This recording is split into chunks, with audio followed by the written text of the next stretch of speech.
want you to take a minute and remind yourself who the fuck you are. You're an achiever. You're a visionary. You burn the rule book and you've made your own rules. You are a powerful creator.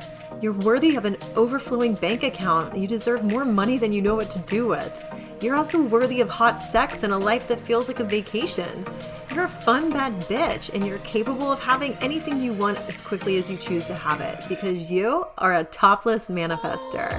Welcome, I'm Cassie McKenzie, and I'm a business coach for lightworkers, coaches and healers who are here to flip this world fucking upside down.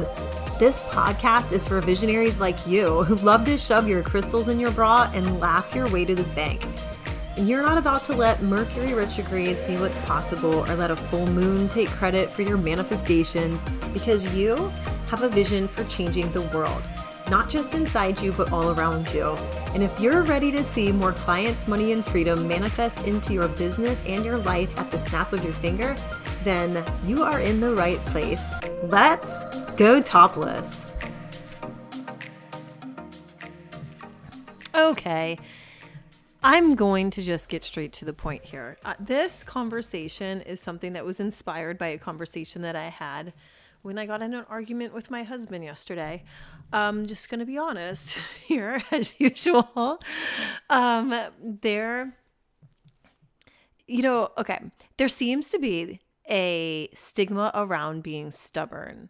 And in this conversation I had with my husband, it actually reminded me of like a healing session that I just, recently went through a couple months ago, where, certain aspects of my personality and things that I thought were negative, my guides were actually commenting on how it's part of me. It's what makes me me and successful and actually is helpful for me.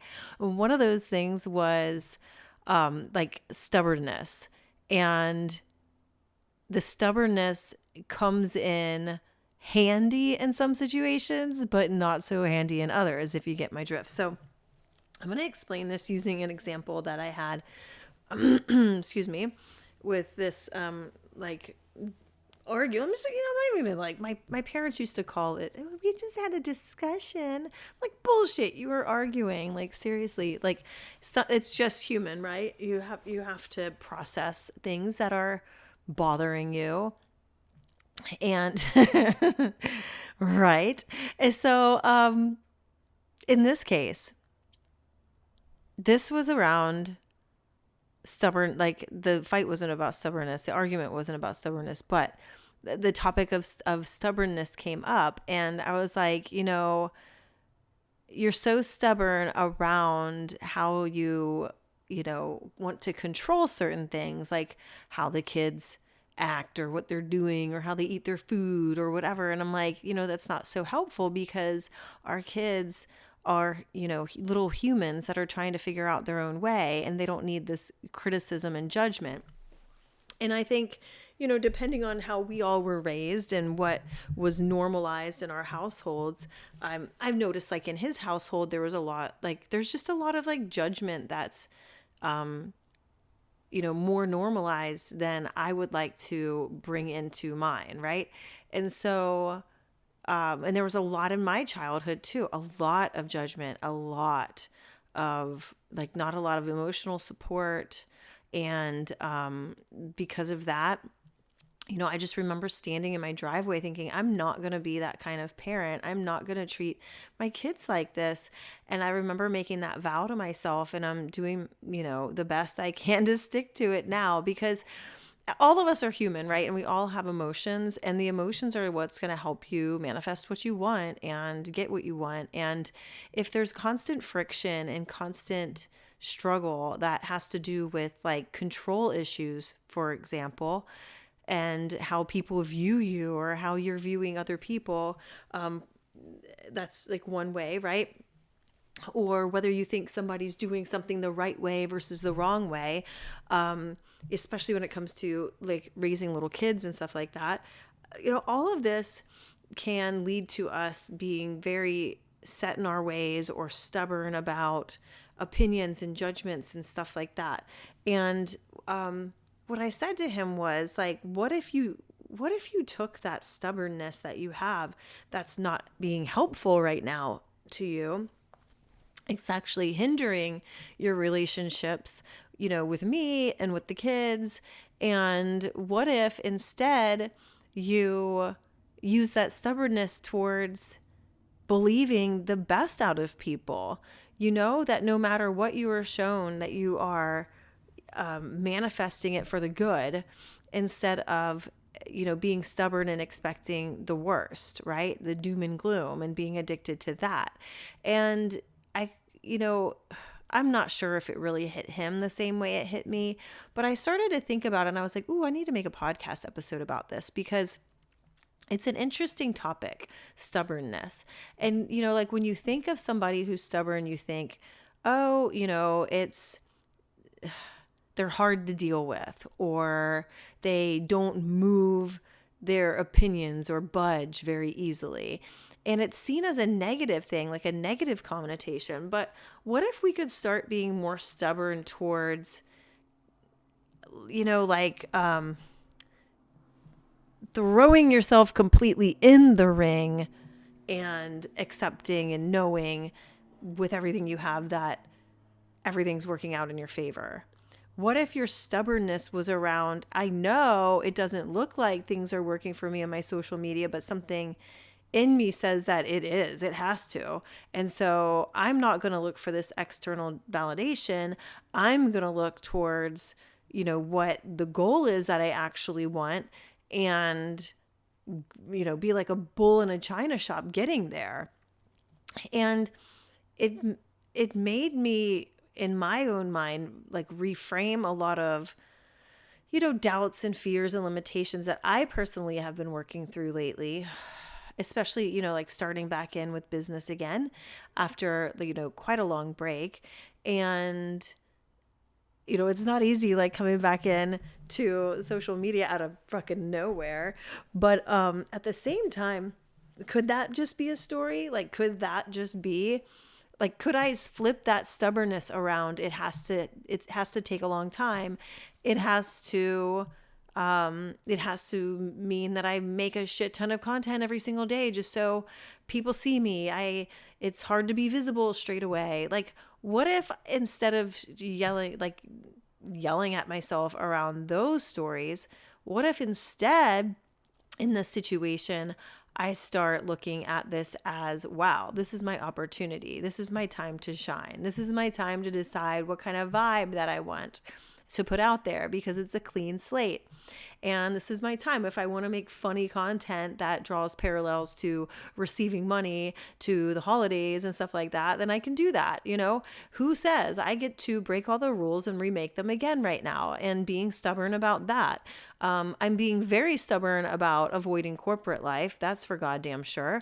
And while there are certain parts of it that are, definitely scary and feel irresponsible, there's also a big stubborn part of me that says, that's not for me full time anymore. Could I do something that's, shorter hours here and there if I absolutely needed to? Sure. But that's not, a full-time job is not for me. That's for someone else. And I'd rather my husband take care of doing that than me, because I'm here to help people at a different level. And I know that I have a lot to give, and I know that I can do it. And so I'm just telling you my personal story here, and what challenges I'd love to tell you, real time, some of these challenges that I'm working through, so that you can see on the other side what it feels like. Because I'll tell you, this time last month, I didn't know my ass from a hole in the ground as far as what I wanted to offer. I was talking to ChatGPT about it, but nothing, the things that came up, I'd build out sales pages for and never sell them, because I wasn't really into it. And so what that led me to do is really get introspective and be honest about what I like and what I want to do, and what I've hated in the past and what I've liked in the past. And so, for example, now I'm sitting on a gold mine, because it's not just, high ticket offers that I'm selling, but it's things I actually want to do, things I excel at, with customer relationships and customer experience, and helping you to rework like your whole, like how your customers view you so that you can make sales in your existing customer base without having to constantly be bringing in new faces all the time. This was my absolute forte in the past because I worked in territories where like I had the same client base year after year. There wasn't a lot of change from year to year. It wasn't like the online space where like you might reach a million different people one year versus the next, right? I literally had the same 100 people to pull from, and I was expected to grow my business. Like in other words, I was expected to sell more in year 2 than I did in year 1 to the exact same people who had already seen me and heard me and, heard the spiel about a million fucking times. But like, I did it, right? I did it. And I did it over and over again. And it wasn't just because I was the loudest one there and the most salesy one there. It was because of my expertise and embodiment in really having a top-notch customer experience and creating intense customer loyalty. So they literally don't even think about saying no to me. And so this is what I want you to help you grow online too. I'm super passionate about it because I see it as like a big gap. Like in terms of online businesses, I have not seen, it's very few and far between that I've actually had a great experience with a like an online service provider or a coach or a healer that lasted a long time or that didn't have like hiccups in their customer experience where they were promising things and then ghosting you, or saying they were going to deliver something, but you could tell like they had nothing in their head that said, okay, this is my standard. There was like no standard set as far as follow-up time, if at all. And so I just think that this is a real opportunity for a lot of business owners out there. So I'm taking my experience in doing that. But like, if I hadn't given myself space to work through these kinks and my doubts and my fears in real time, like I did in that episode where I flowed up and freaked out, right? Then I wouldn't be sitting here today. I'd be probably, trying to sell something I didn't even want to sell just because it looked good. And it's not, and not necessarily something that I was obsessed with. So just give yourself space. Be stubborn. Be stubborn about how you're deciding how it gets to work, and you're deciding how you play the game, and you're really deciding how life gets to meet you at various levels, knowing that you are ready to walk away from whatever is not aligned with you at any given moment. Excuse me, as I cough, and then my body's like, oh, hey girl. All right. So that's what I have to say this week. I hope you're doing great and gearing up for the holidays. If I'm hosting actually next Friday on December 19th, I'm doing a Receiving Recode. This is a live workshop where we're going to do a blend of hypnosis, breath work, envisioning, and in all-in-one 20-minute session that you can watch over and over again. And this is going to help you work through your receiving kinks and anything that's really stopping the flow of money, love, and freedom into your business. I'll throw the link in the show notes so you can join us. And if you love this episode and took something from it, then please go on your social media, screenshot this episode, tag me at itscassiemackenzie.com, at it's Cassie McKenzie. That's my Instagram handle, and on TikTok. And so I look forward to chatting with you on the next episode. Take care. Bye.